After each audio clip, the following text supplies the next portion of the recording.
working towards the same goal. Since this is an effort in support of the Africa CDC, it's important to remind ourselves of what the priorities are of the African CDC. It's first of all to form a strategic alliance on biosecurity and biosafety, and effectively implement and evaluate the impact of what's known as the Biosecurity and Biosafety Initiative of the Africa CDC. It was started 3 years ago. Second priority is to establish and operationalize 5 multi-sectoral, multi-expert working groups and a continental technical working group. That's been set up. Priority 3 is to develop an African Union endorsed biosafety and biosecurity model legal framework for use across the African Union member states, that is presently with the African Union. Fourth, to establish a regulatory environment and a certification network for institutions handling high consequence agents and toxins. The fifth priority is to establish a regional training and certification program for biosafety and biosecurity experts. And the sixth priority is to strengthen national public health institutes and capacities to prevent, detect, and respond to events of public health concern in each member state. Many of the items have been worked on and in progress, but it's very clear that in order to get some serious movement going, when it comes to domesticating the model legal framework, we need to engage with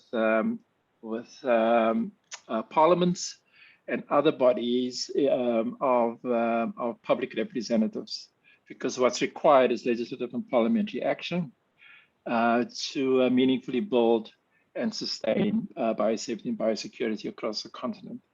So the Africa CDC with partners wants to improve the adoption and domestication of the biosecurity and biosafety legal framework, to dedicate biosafety and biosecurity budgets, in particular on a national level, for sustainable whole of government using a One Health approach, whole of government biosecurity and biosafety systems, to develop parliamentary oversight models when it comes to holding executive actions and the executive side of government to account for the spending that they get involved in when it comes to biosecurity and biosafety upscaling, and then to support and identify champions on the vast continent of Africa in this space, and to document best practice for engaging leadership support and to serve as a model for other regions. And so what we've done is set up a conference which was held in November of last year to develop a proof of concept consultative workshop with parliamentarians. This meeting was held. Representatives from the host country, the South African Parliament and government were there, from the Southern African Development Parliamentary Forum, otherwise known as SADC-PF, a body in which I sat a long time ago, the Africa CDC, as well as the working groups from the Global Partnership. The meeting themes were the Africa CDC's biosecurity and biosafety legal framework, obviously, and then budget development for whole of government biosecurity and safety systems, parliamentary oversight mechanisms and accountability for spending in this area, best practices for community engagement and constituency risk communication, and finally to build leadership and support leadership and to nurture community-based biosecurity champions. This meeting was very successful, and coming out of that meeting was a clear identification and commitment to 6 principles which underlies the signature initiative to mitigate biological threats. The first is to promote the development, the full implementation, and appropriate resourcing for comprehensive policies, legislation, and regulations for biosafety, biosecurity, and biological non-proliferation, using the Africa CDC's biosafety and biosecurity legislative framework as a guide and basis. Secondly, to develop and maintain appropriate, effective national government structures that will promote and where necessary, enforce responsible conduct in the life sciences. Third, to develop and maintain sustainable biosecurity, biosafety, and laboratory capacity in Africa.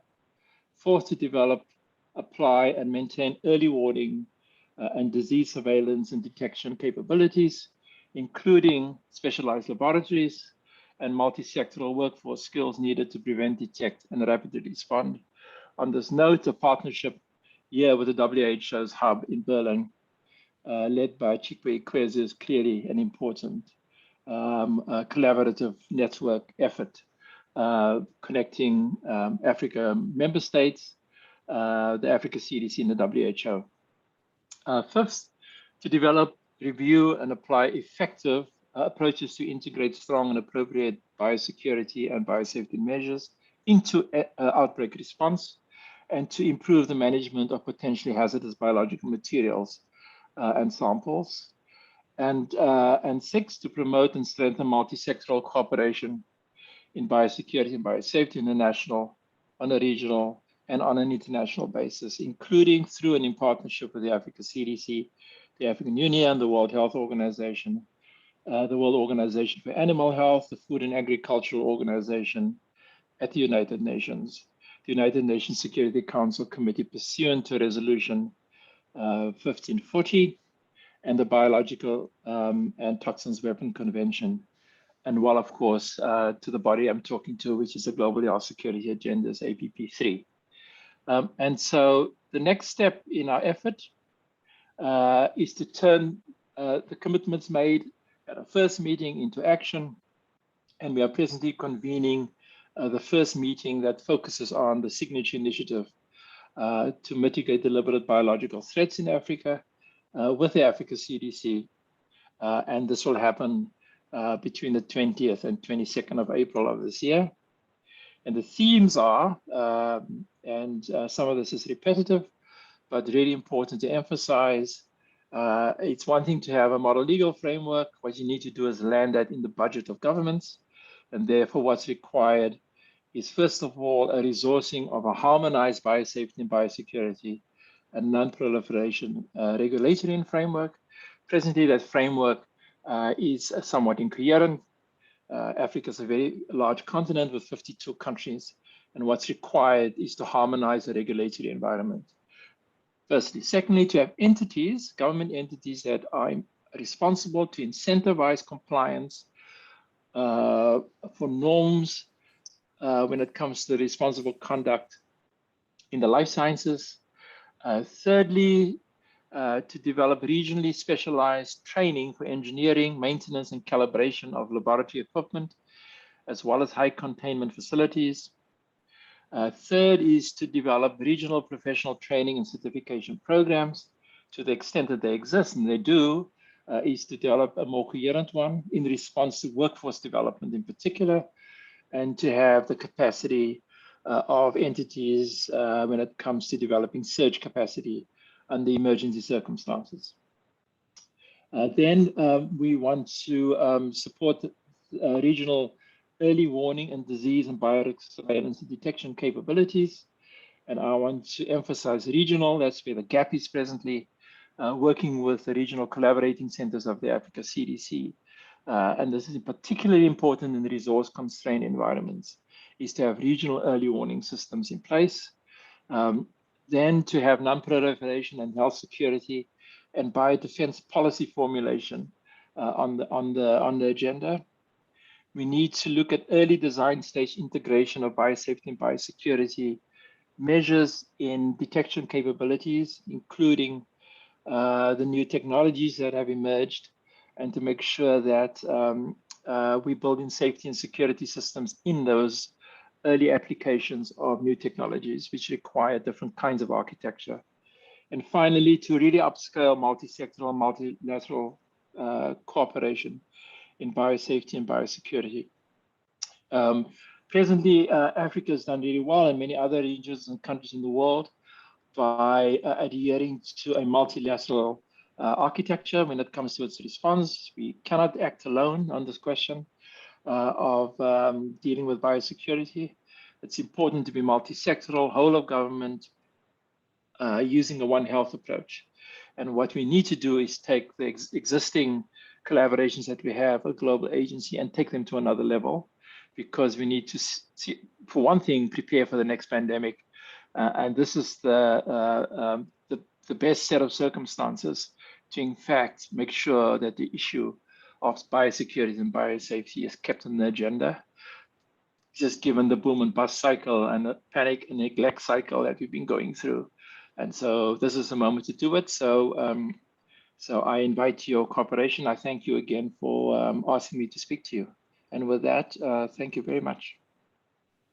No, thank you, Wilmot, and appreciate you taking the time to brief this group on the ongoing efforts there and across the continent under the Signature Initiative. It really is an interesting mechanism for work, on one that's proving to be effective at getting a lot of different countries and groups and organizations all on the same page, working towards common goals and aims. I think before I open up to questions, I do want to take quick chair's prerogative to get us started. And I think, recognizing your hard stop in a few minutes, we'll take a few questions if that's all right with you. But I did want to ask kind of what you saw the role of external groups like this one, where you have broad engagement from around the world, experts from a variety of different levels, ranging from political experts to technical experts, in a multilateral fashion. What do you see the role of groups such as these in collaborating with the Signature Initiative, areas for collaboration, things like that? And then a follow-up to that, what are some of the lessons that you have seen as the Signature Initiative has been stood up that can be potentially adapted and applied to different regions around the world, recognizing that we do also have different regional bodies that do engage in this process through APP3 as well?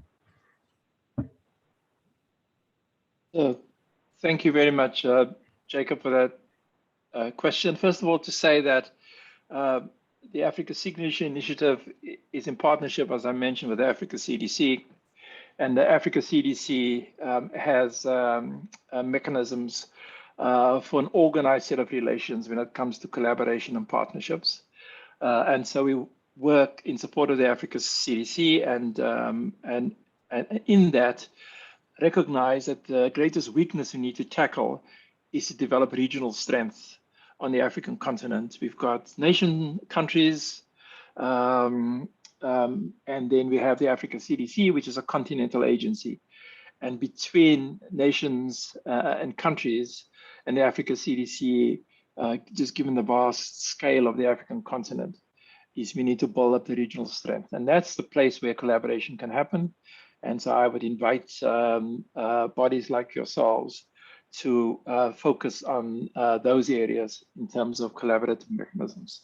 So, so that's the first thing. The second thing is, the hardest thing to do is to get countries to resource biosecurity and biosafety efforts as part of health security, and to set aside a targeted percentage of, say, your annual budget that's devoted to pandemic preparedness, pandemic prevention, and as a part of that, biosecurity and biosafety issues. And so the biggest challenge, in fact, is to get some energy going, which is why we are having a parliamentary engagement process, because members of parliament, I've been one, I spent 9 years in the South African parliament, need to really get on board this issue, because parliamentarians pass laws, they pass budgets, they hold executive action in oversight for accountability. And most of all, they communicate with their constituencies, with ordinary citizens. And we need to approach them and engage them in this. So the challenge is, Jacob, is to mobilize resources. You can't land anything in terms of government action and make it work unless you put a budget behind it. So you need a plan and you need a budget. So that's the biggest challenge we face. And I think that this is an opportunity with COVID-19 to engage parliamentarians, because they know what the issues are. They understand what the risks are. Excellent. Thank you. Thank you, Wilmot. With that, we'll go ahead and, recognizing we only have a couple minutes left, see if there are any questions from the group. We probably have time for one or two before we have to let Wilmot go. Hey, Jacob. This is Pawan here. Thanks a lot for this presentation. And my question is the way I see it, like in the African continent, there are other action packages that are also, for example, the National Lab Systems and the zoonotic disease. They are very much intertwined with the APP3. So how they are going to coordinate with those action packages and get the work done? Over. Great, thank you, Pawan. Wilma, before you answer, let's see if we can batch one other question, if there are any, into a response. One final question from the group. All right, seeing none, Wilma, please go ahead. So thanks for that question. So the question of laboratory networks, laboratory strengthening, you see there's been a massive buildup of labs in Africa, largely biosafety level 2 and some 3s, no additional 4s.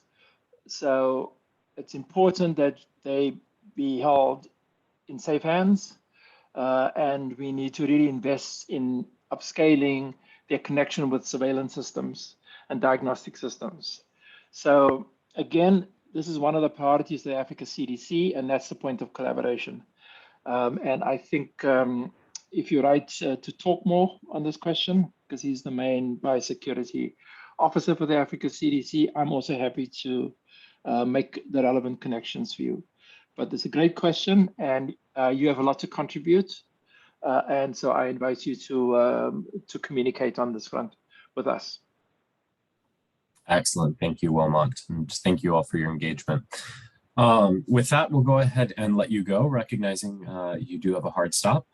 Just want to express thanks on behalf of myself, the group, and our co-chairs, Uganda and Africa CDC, for your willingness to jump in and give us this overview today. A great pleasure, and good luck for the rest of the session today. I'm sorry to leave. No, thank you. Bye-bye. We appreciate your time. Bye. Bye. Bye-bye. All right. With that, we will go ahead and turn our attention to our next item, which is the 2022 work plan. Thank you all for your inputs, your feedback on the plan over the past several weeks.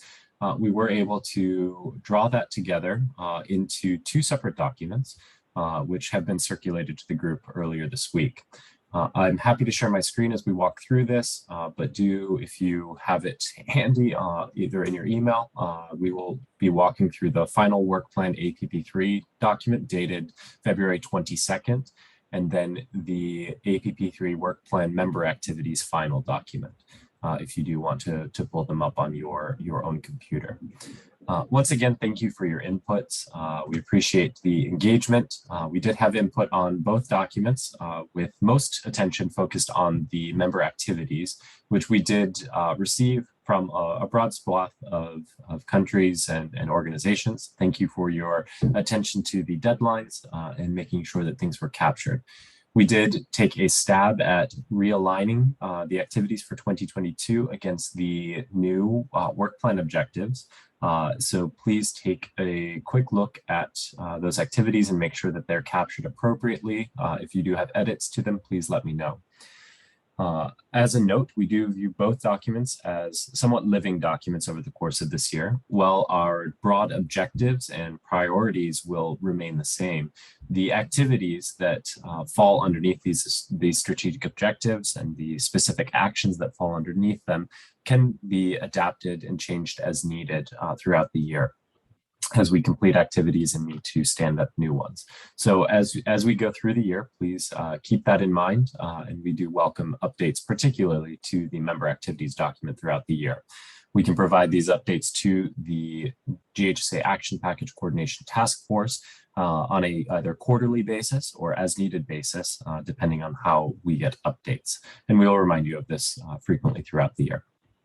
With that, we'll go ahead and share the final work plan.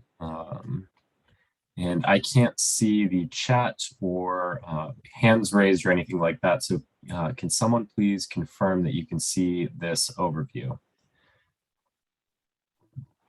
Yes. We see it. Great, thank you. So as you see, this remains largely unchanged from what was circulated earlier. We have our ultimate outcome, global biosafety and biosecurity, advances in support of international instruments and agreements. This ties back to the overall GHSA 2024 goals and outcomes.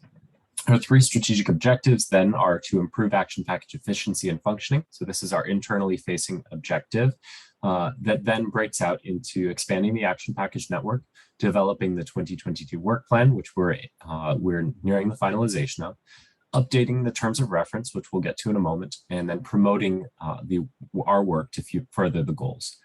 The second strategic objective has been finalized as emphasize the importance of biosafety and biosecurity with external audiences. So this now turns us outward, helping us to coordinate action package activities, conduct advocacy and communications, and identify financial and technical resources that may be available.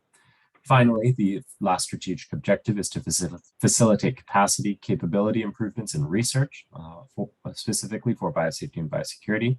So underneath that, you'll see conduct training and capacity building, create conducive legislative environments, develop priority pathogen lists, and identify or develop guidance. So as you'll see, specific actions under each priority activity that are now included as we go forward. So leaning into strategic objective 1, improving the action package efficiency and functioning, you'll see that we are already working on several of these actions, and some have already been completed. Thanks to you, we've updated our contact list and submitted our action package submitted this to the Action Package Coordination Task Force. As time goes on, we do welcome additional members if they are interested. As part of that, there may be a process of them joining GHSA. So if you have know of other countries or organizations, please flag them for the co-chairs and myself, and we can help facilitate that process if needed. If they are already GHSA members, then we can just send an update to the Action Package Coordination Task Force, noting the change in our points of contact and listed members. So the second priority activity is to develop and execute this work plan. So we've already done the first few of these, but then the next step for us is to develop a monitoring and evaluation framework for the work plan.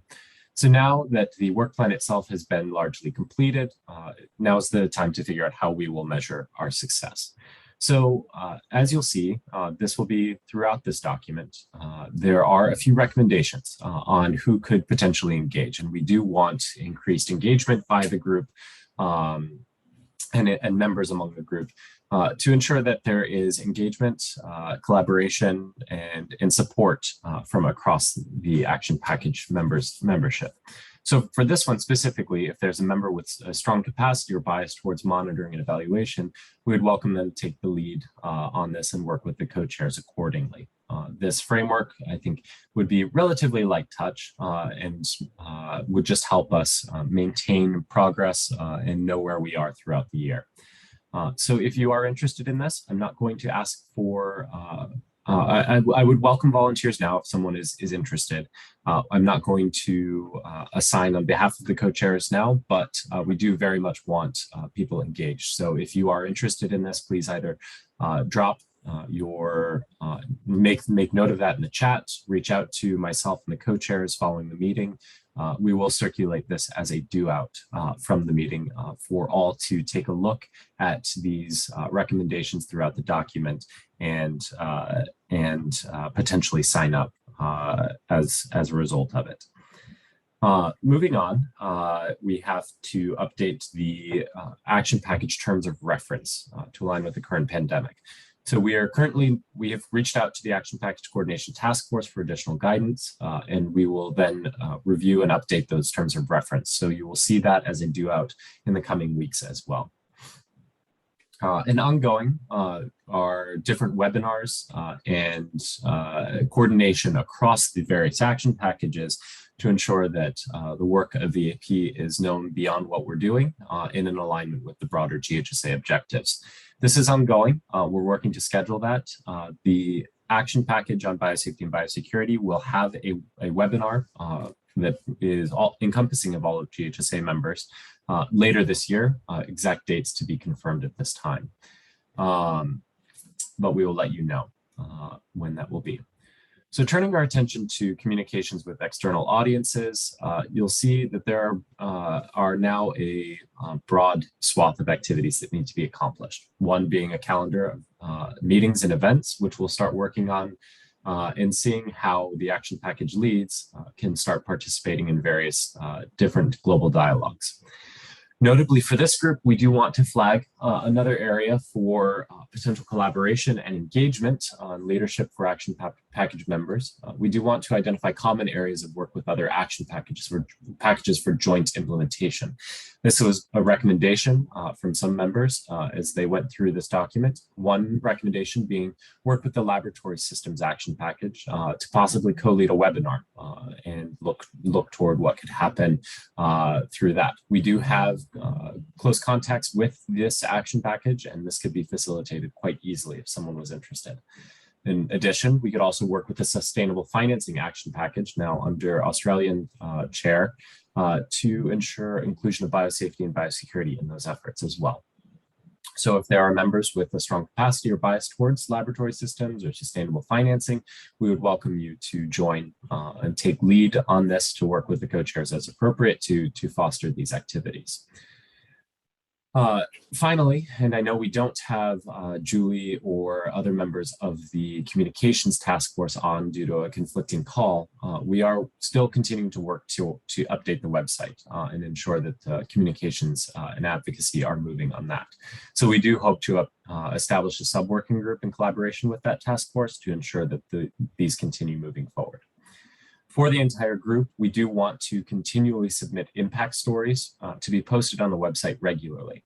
Now, I think we can combine this either with some of the calls for information with the community corner, but we do want to ensure that the work of our various members is included and broadcast widely. So if you are interested in submitting an impact story, we're thinking a few paragraphs at most to highlight your work, please do let us know. We can get these uploaded to the Action Package website on the GHSA website relatively easily, and we would love to see others step up to help coordinate these activities. So if there are members with a strong capacity on communications or information technology, please we welcome your leadership on this to volunteer and co-chair. We will continue with the community corner. Thank you to Dana Perkins at the U.S. Department of Health and Human Services for compiling this past month's issue, which was circulated in advance of this call. We will also upload this to the website now for broader consumption.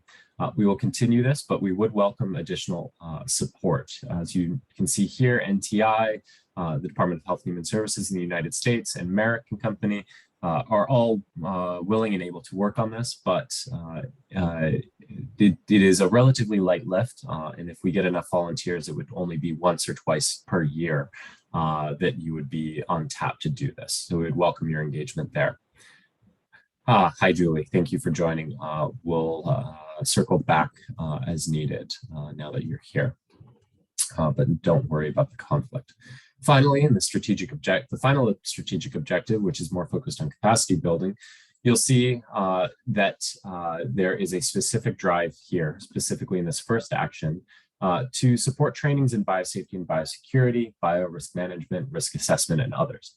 One way that the co-chairs thought that this might be done is to include monthly presentations on specific trainings or topics that would be of use to keep skills sharp among this group.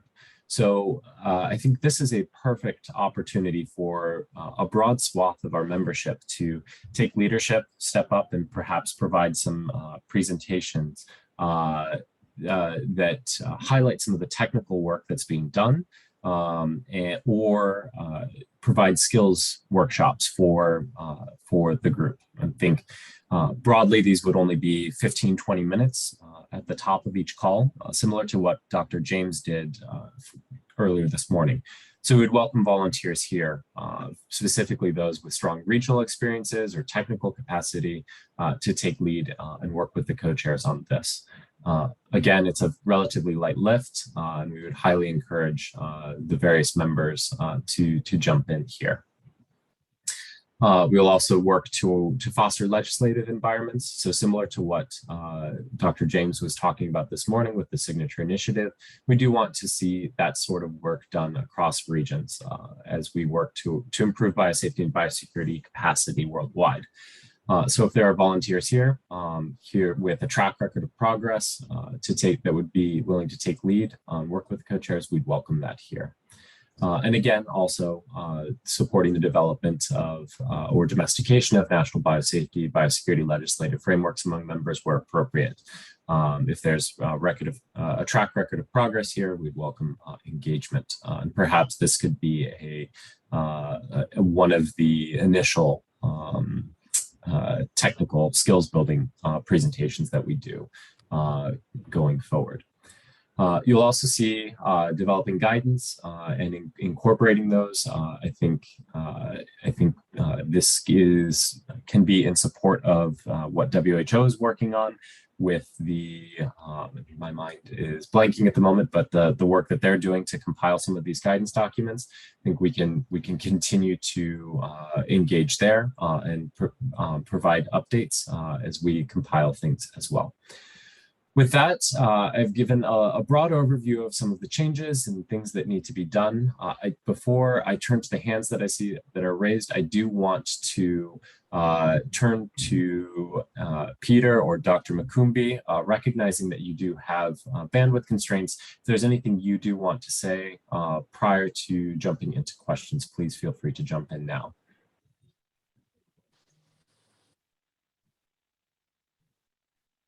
No, Jacob, I think you have done a superb job.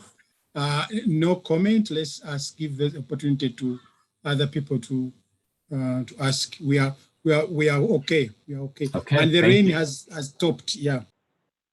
With that, then I will go ahead and turn to the first hand that I see raised, and others, please feel free to put your hands up if you have questions. We'll develop a speakers queue, but Dana, I would like to turn to you first for your comments and any input that you have. Hi, Jacob. Thank you so much for this great overview.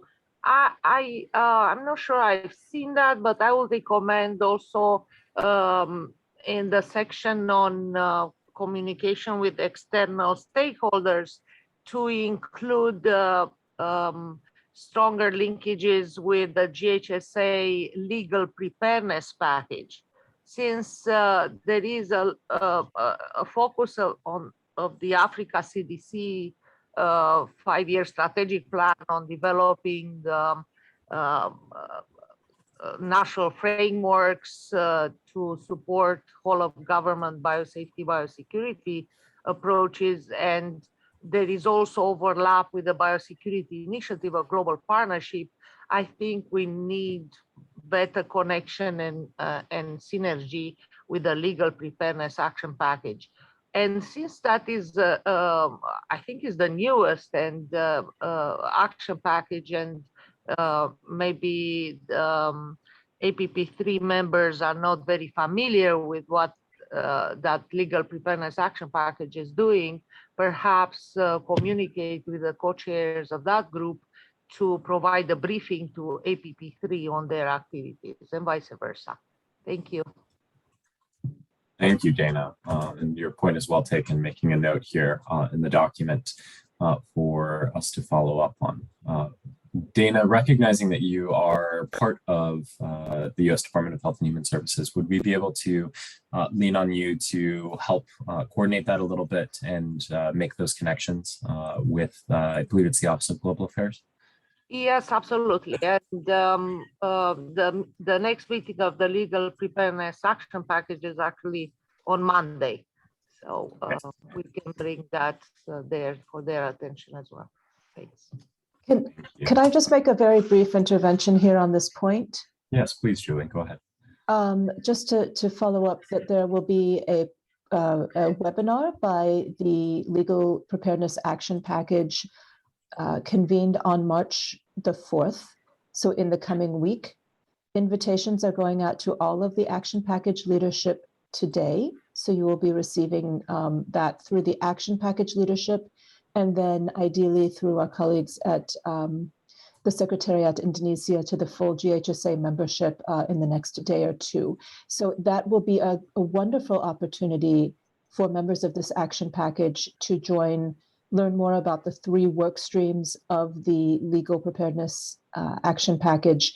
And one of the goals of the Action Package leadership is to identify opportunities to strengthen ties across action packages. So I think it would be certainly completely agree with Dana that having Catherine and Anna particularly come and present to this action package would be very important to find opportunities for synergy. But that webinar, which was part of the GHSA Lessons Observed GLOW webinar series, will be held next Thursday at 8 a.m. Eastern Time, 2 p.m. Central European Time, and you should receive the invitations any minute. Excellent. Thank you, Julie. And we'll make sure that that invitation gets circulated among the Action Package distribution list, so everyone does have that. And we'll include it in the minutes as well, should it come out in time for that. Excellent. Dana, Dawn, I will be in contact after the call. Perhaps we can get the Legal Preparedness Action Package to provide a briefing on our next call next month, which could be in follow-up to the webinar that Julie referenced, since the timeline would work. Perhaps if we're all able to join that webinar, spend the couple weeks in between thinking of ideas of how we could potentially collaborate and foster engagement between the 2 action packages, and come prepared to our next meeting with ideas of how we could do that. Excellent. Thank you so much. With that, I'm not seeing other hands raised. Julie, I think yours is just remaining up, but happy to turn the floor back to you. If there are others, if there are others who have comments, please feel free to take the floor.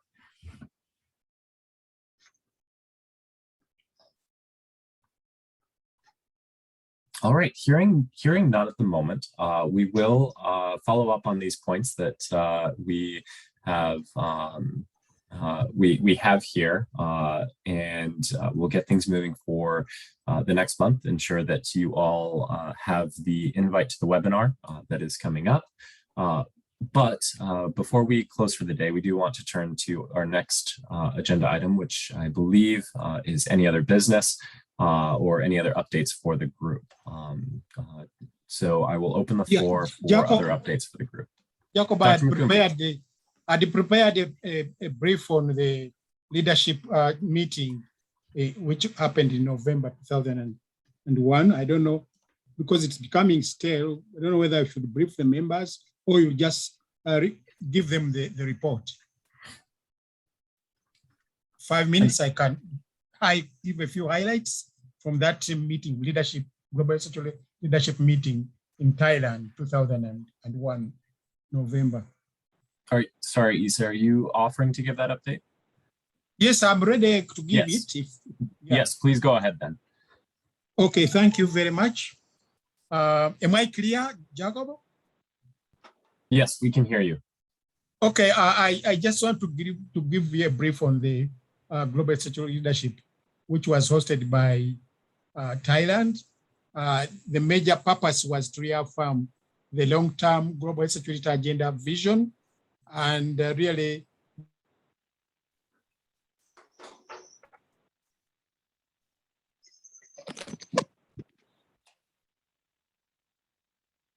Issa, we seem to have lost you.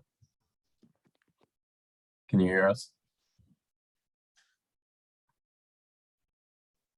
Dr. Mukumbi, we seem to have lost you.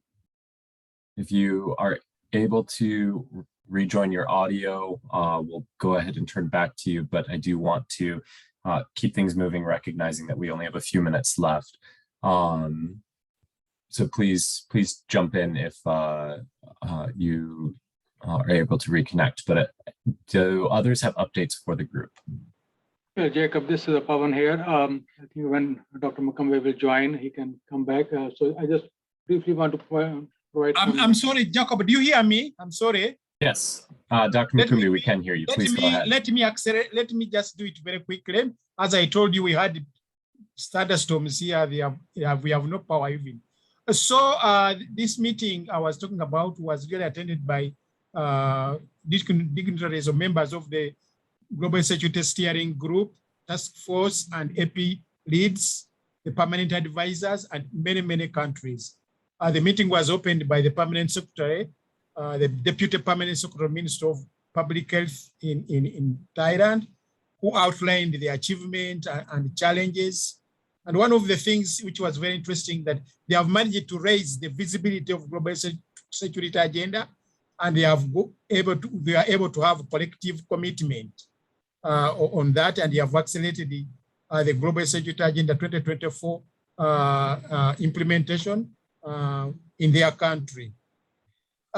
This meeting was also attended by the Accountability and Result Task Force, who made a presentation looking at the indicator of 100 countries achieving Global Security Agenda 2024 targets. And in the result, they give the progress that was 47 countries were meeting the target for 2024 Global Security targets, and at least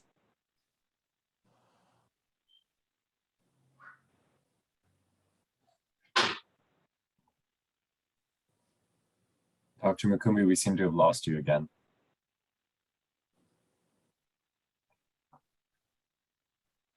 Isa, can you hear us? All right. Well, it seems we may have lost Dr. Mukumbi again. We'll go ahead and move back to Pawan for updates. Peter, Isa, I'll follow up with both of you over email after the call, and perhaps we can include this update in writing for the group so that it's included in the minutes.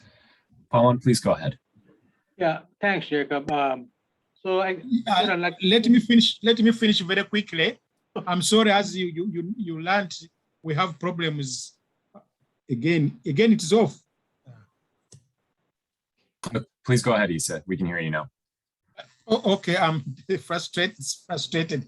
Okay, there was a key speaker on that meeting, Dr. Tom Frieden, the executive officer of Resolve to Save Life, who focused really the question: will we prevent the next pandemic? And he illustrated the impact of COVID, how it has impacted on our health status and our economy. And he suggested that there should be a license to improve detection and response. And he proposed the 717 metric. Do you hear me? Yes, we can. Hello? Okay, he proposed the metric to improve timeliness and quality improvement in the management of our outbreak and epidemics. And he proposed a metric called 717, 7 days to detect, 1 day to inform the authorities, and 7 days to mount a credible response. Again, there was also a panel discussion where it was addressing how they can accelerate Global Security 2024 agenda. And they identified areas of funding, laboratory and other areas. And they asked that the Global Security should support preparedness and drum up the importance of investing in global security, and that countries should analyze and plan for their expenditure, domestic resources for sustainability financing. Other presentations were regional approach, governance, and raising the profile of GHSA, and private sector roundtable also committed to work with the countries and on global level to meet the targets of global security agenda.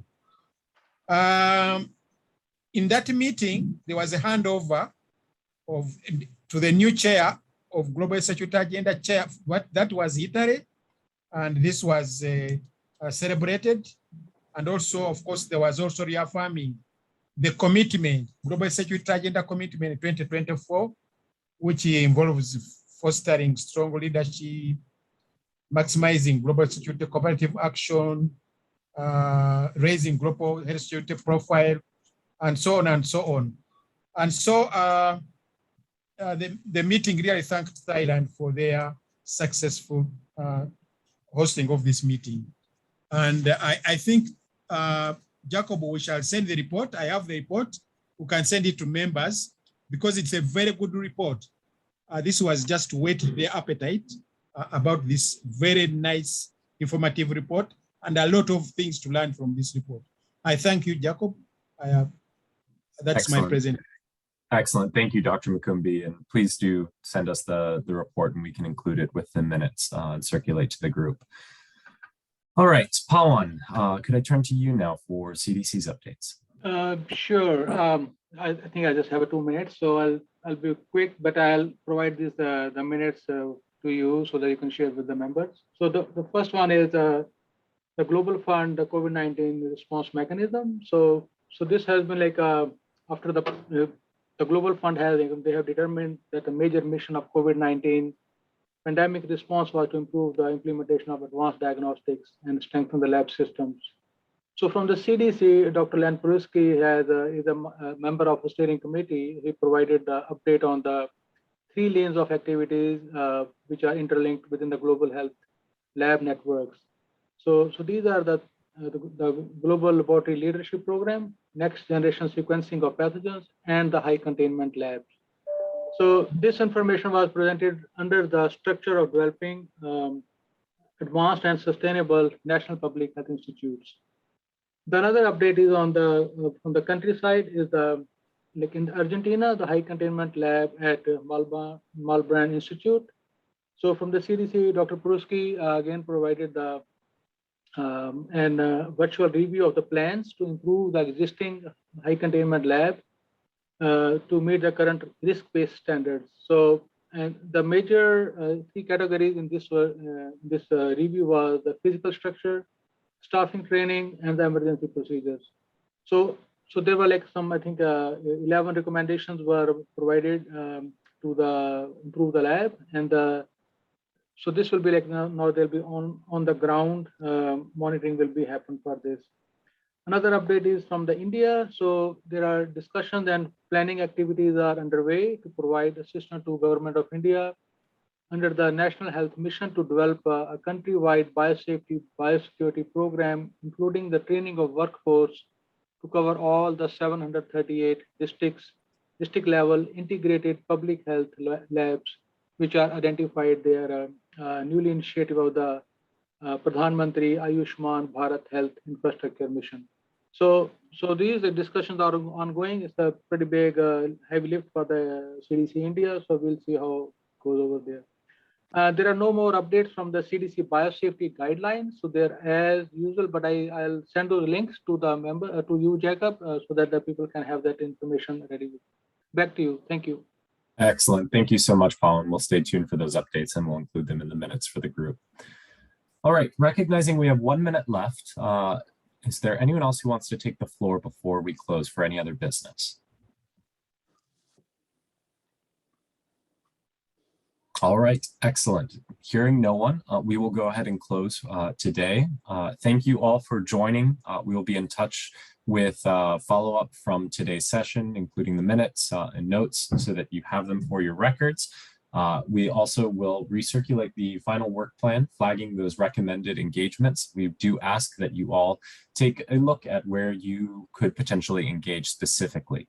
We welcome your outreach to the co-chairs to see where you could engage. We do want to make sure that this year is productive and we meet our objectives and work towards the advancement of GHSA 2024, particularly as it's in its final couple years. We do look forward to our next call and we'll be in touch with do-outs from this call. Thank you all so much for your time. We look forward to next month. Thank you. Jacob, can I remind the members?